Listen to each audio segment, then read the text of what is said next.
वे अनादि से जैसे हैं, अनंत काल तक सदा रहेंगे, स्वयं सता रहेंगे, स्वतः स्वयं वे सब वैसे।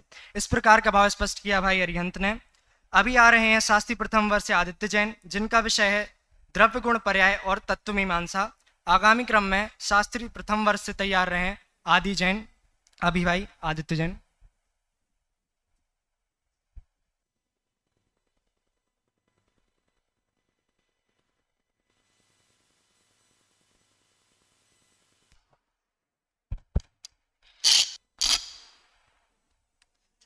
वीतरागाय नमः। यहाँ उपस्थित व अनुपस्थित सभी भावी सिद्धों को मेरा सादर जय जैन। आज की इस गंभीर विषयों की गोष्ठी में मेरा विषय है द्रव्य गुण पर्याय में सात तत्व। द्रव्य गुण पर्याय में सात तत्व कहें या द्रव्य मीमांसा में तत्व मीमांसा कहें, बात बराबर है। लेकिन जब हम द्रव्य मीमांसा में तत्व मीमांसा कहते हैं तो कोई अंतर इन दोनों में स्पष्ट दिखाई नहीं देता।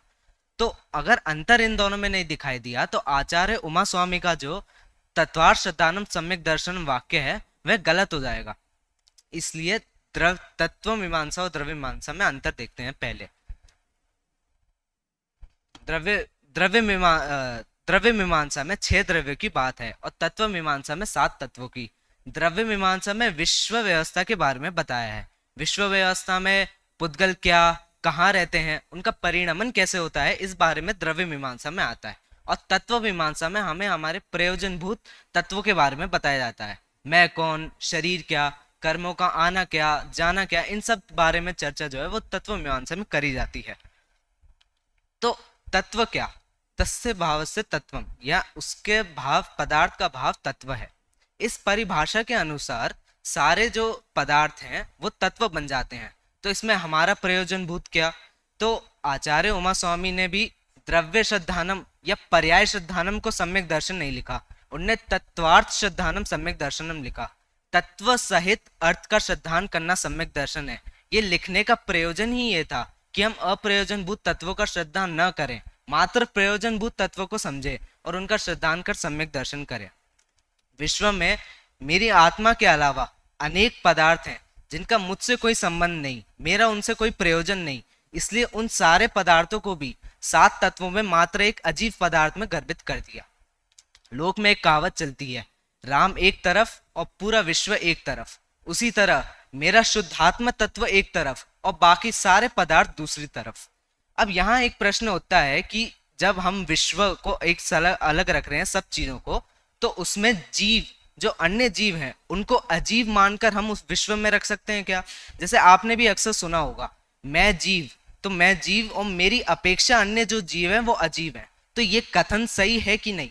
इसके उत्तर में हाँ या ना दोनों अपेक्षाओं से उत्तर मिलता है। क्योंकि दूसरों का जीव मेरे लिए पुद्गल समान है और मेरा जीवत्व ही मेरे लिए कार्यकारी है, इसलिए मैं अपने जीव को जीव कह के और दूसरी अपनी जीव की अपेक्षा अजीब, दूसरे जीवों को अजीब कहूंगा। परंतु यहाँ टोडरमल जी वाला परंतु यूज करते हुए मैं बोलता हूं कि एक द्रव्य को दूसरे द्रव्य रूप में कैसे कह सकता हूं, जब एक मान सकता हूं कि जब अजीब द्रव्य वह है जिसमें अचेतन है, जो अचेतन है, जिसमें ज्ञान नहीं है, सुख नहीं है, उसको मैं अपनी स्वार्थ की अपेक्षा या स्वार्थ की दृष्टि से अजीब कैसे कह सकता हूँ? तो इसको ऐसा जानना। अब हम अपने मूल विषय पर आते हैं, जीव और द्रव्य गुण पर्याय में 7 तत्व का विभाजन। पहले जीव और अजीव तत्व जो है वो द्रव्य में चले जाएंगे और शेष 5 तत्व अपने पर्याय में चले जाएंगे, जीव अजीव की पर्याय में। हम पुण्य पाप को भी इसमें ले सकते हैं, पुण्य पाप को जीव और अजीव की पर्याय में ले सकते हैं। लेकिन हमने पुण्य पाप को लिया क्यों? अगर हम आश्रय बंध में देखें तो पुण्य पाप वहां गर्भित हो जाता है, तो हमने अलग से उसका वर्णन क्यों किया? तो उसके उत्तर में ऐसा आता है कि क्योंकि संसार में उसकी प्रसिद्धि ही इतनी है कि उसका अलग से वर्णन करने को मिलता है। कहीं कहीं 7 तत्व और कहीं कहीं 9 पदार्थ का वर्णन मिलता है। सो अर्थ भी वहां ऐसा ही जानना। अब दूसरा प्रश्न यहाँ जो आपके मन में होगा वो इसमें कि द्रव्य और पर्याय में तो हमने भेद कर दिया, गुणों का कहाँ, गुणों का वर्णन कहाँ? तो द्रव्य और पर्याय में ही गुण सम्मिलित हो जाते हैं। द्रव्य में कैसे? तो द्रव्य में अन्वय विशेष से गुण आ जाते हैं कि जहां जहां अग्नि वहां वहां धुआं, उसी तरह जहां जहां द्रव्य वहां वहां गुण। इस तर्क से द्रव्य में गुण सम्मिलित हो जाते हैं। जैन दर्शन में भी गुण कोई पृथक पदार्थ नहीं है, बल्कि द्रव्य की सहभागी विशेषताओं को ही गुण कहते हैं। जो द्रव्य के आश्रय रहे परंतु स्वयं निर्गुण हो उसे गुण कहते हैं। न्याय दीपिका में भी कहा है कि संपूर्ण द्रव्य में व्याप्त रहते हैं और समस्त पर्यायों के साथ रहने वाले हैं, उन्हें गुण कहते हैं। और गुण और पर्याय इनकी चर्चा सम्मति तर्क में भी उठाई गई है, सन्मति तर्क में भी उठाई गई है। कैसे कि भगवान ने द्रव्य आस्तिक और पर्याय आस्तिक ये दो नए निश्चय कथन किए हैं। गुणास्तिक नय का वर्णन नहीं किया। यदि गुण पर्याय से भिन्न होते तो उन्हें गुणास्तिक नय का भी वर्णन करना चाहिए था, लेकिन अरहंत आदिक ने गुण गणधर इत्यादि के प्रत्यक्ष समक्ष रहकर ये पर्याय संज्ञा निश्चित करके उसी का विवेचन किया, अर्थात ऐसा ही मानना कि पर्याय और गुण भिन्न भिन्न नहीं है। आचार्य अक्लंग देव भी राजवार्तिक में लिखते हैं, गुण एव पर्याय इति वा निर्देशः, अर्थात गुण ही पर्याय है, इस प्रकार का भी निर्देश है। अब 7 तत्वों में हम पर्याय को देखते हैं। 7 तत्वों में पर्याय कौन सी? तो आश्रम बंध, संवर, निजरा और इनसे रहित मोक्ष। ये जो पर्याय होती है निरंतर बदलने वाली पर्याय होती है। पर्याय संबंधित 2 प्रसिद्ध भ्रांतियां हैं जिनको मैं यहाँ लूंगा।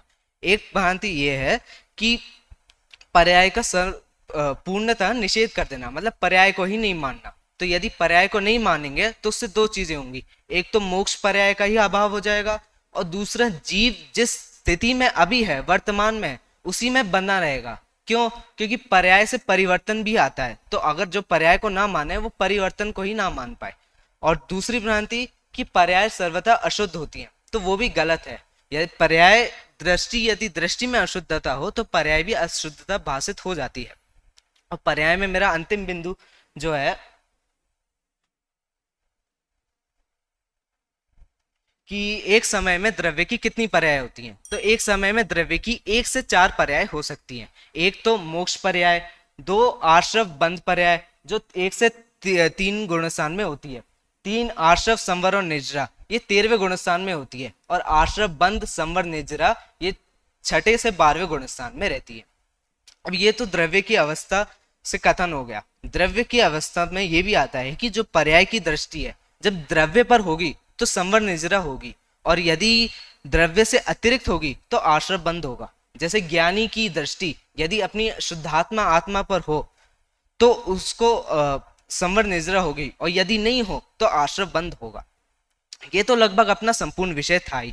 इसमें बस एक अंतिम बिंदु मैं उठाना चाहूंगा कि यहाँ द्रव्य गुण पर्याय में हमने 7 तत्वों को क्यों लिया। द्रव्य गुण पर्याय में हम अकर्तावाद ले लेते, क्रमबद्ध पर्याय ले लेते, या इतने सारे अनेक जैन सिद्धांत है, लेकिन 7 तत्वों को ही क्यों लिया? तो यहाँ उसका उत्तर जो मैंने शुरुआत में भी बोला था कि ये 7 तत्व हमारे प्रयोजन भूत तत्व हैं, हमें अपने प्रयोजन के बारे में बताते हैं। जय त्रिभुवन में जीव अनंत सुख चाहे दुख ते बहवन, कि सारे जीव मात्र सुख चाहते हैं, दुख नहीं चाहते हैं, दुख से छुटकारा चाहते हैं। उसी को बताने वाले ये प्रयोजन भूत तत्व है। उन्हीं तत्वों को यहाँ द्रव्य गुण पर्याय में हमने अभी समझा। इस प्रकार मेरी पूरी गोष्ठी थी। जय जय।